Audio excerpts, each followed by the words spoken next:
Hey everyone, and welcome to This Explainer. Have you ever looked back at those massive, world-altering historical movements and wondered, what exactly triggered them? I mean, we often look at historical church revivals and just assume they were these spontaneous explosions of faith.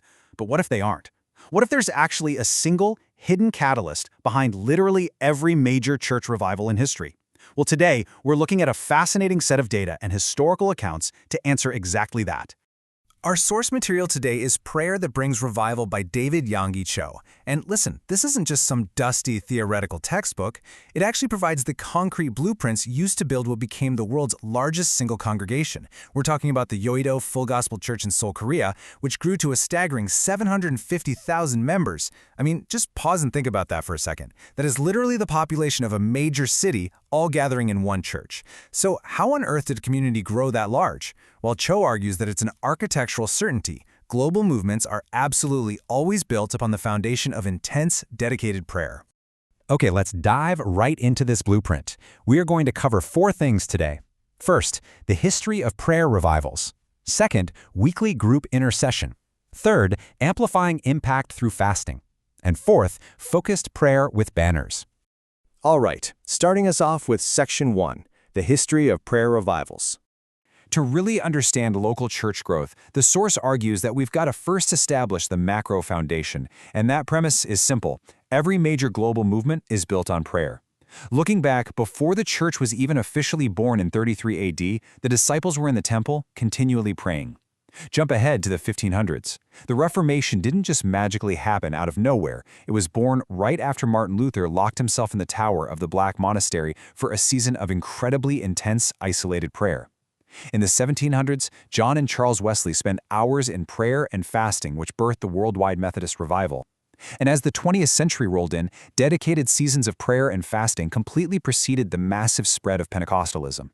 The big takeaway here? These historical movements aren't just isolated events stuck in the past. They actively established the DNA and the foundational blueprints for the modern global church revivals we see today. Prayer is, without a doubt, the undeniable engine of change. Moving right along to Section 2, Weekly Group Intercession Methods. So how can leaders actually implement this massive historical foundation in their own local congregations? Well, the source gives us highly specific, concrete methods for bringing group intercession directly into weekly services. Here are the steps straight from Pastor Cho's church that, honestly, anyone could start using this Sunday. Step 1 is pre-service quiet prayer. Cho actually notes that he's completely shocked when he visits churches that hold loud social gatherings right before a service. Instead, this blueprint calls for people to come in with an attitude of quiet prayer to purposefully set the atmosphere. Step 2 is unison congregational prayer during the service, where literally everyone prays out loud at the exact same time. And Step 3 is cell group intercession. Cho's church utilized over 32,000 cell groups. These were small gatherings of 5 to 10 families. And get this, they don't just pray generally, they strategize. These groups actively map out their neighborhoods, targeting very specific needs and community conversions throughout the entire week. And this brilliantly illustrates the sheer emotional weight of that second step, the unison congregational prayer. Cho vividly describes it, saying, "The sound of thousands of Korean believers praying together reminds me of the thunderous roar of a mighty waterfall." Think about that imagery. When everyone prays aloud in unison, it completely removes that awkward performance aspect that so often comes with individual public prayer. Instead, it generates an incredible, tangible spiritual presence in the room that you can actively feel. But you might be wondering, why does praying out loud together actually matter so much? Well, the text references an ancient principle of geometric multiplication. 1 chases 1,000, 2 put 10,000 to flight. Group prayer isn't just about adding voices together in some simple arithmetic progression. No, it's a strategic, geometric multiplication of faith. When a community gathers and intensely unites their focus, the text argues that they create a seriously powerful spiritual dynamic that is entirely capable of overcoming massive cultural and spiritual obstacles. Which brings us to Section 3, Amplifying Impact Through Fasting. If group prayer is the engine of a revival, fasting is the supercharger. This is the next absolutely crucial tool in our blueprint. The text presents a really direct contrast between the physiological and the spiritual process. Now, what's really interesting about this is that on a physical level, sure, the first few days of a fast naturally bring intense hunger and weakness as your body starts breaking down stored fats. But on a spiritual level, The text notes that after this initial physical hurdle, a completely unique, profound clarity of thought emerges. Fasting combined with prayer creates an unusual freedom, effectively breaking heavy yokes and making the individual deeply sensitive to spiritual realities. And here is where it all connects together. When people undergo this physical and spiritual process during the week, they bring that heightened spiritual sensitivity and supercharged clarity right into the Sunday congregational gathering. That massively multiplies the entire room's overall impact. The source recommends a 3-day fast as a foundational starting milestone for believers.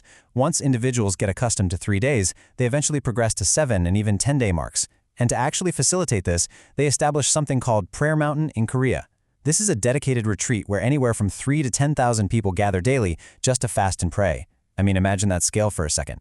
Thousands of individuals leaving behind all the distractions of daily life, just retreating to a mountain simply to seek absolute focus. It's an incredible level of dedication, and it's exactly what fuels their weekly congregational power. Finally, let's look at Section 4, Focused Prayer with Banners.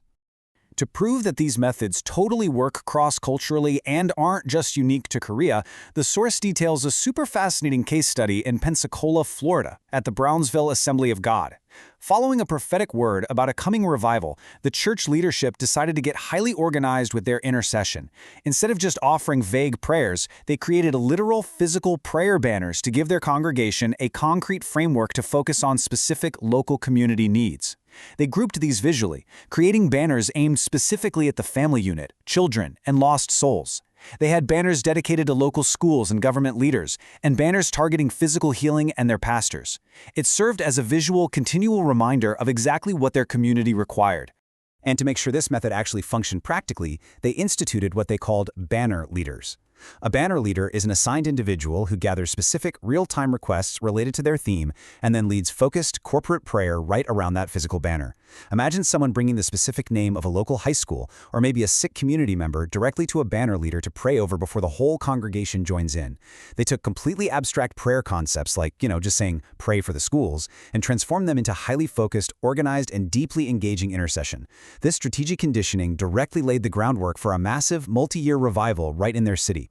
So we've moved from the macro foundation of historical revivals all the way down to the micro strategies of unison and cell group prayer, the amplifying power of fasting, and the highly focused strategy of physical prayer banners.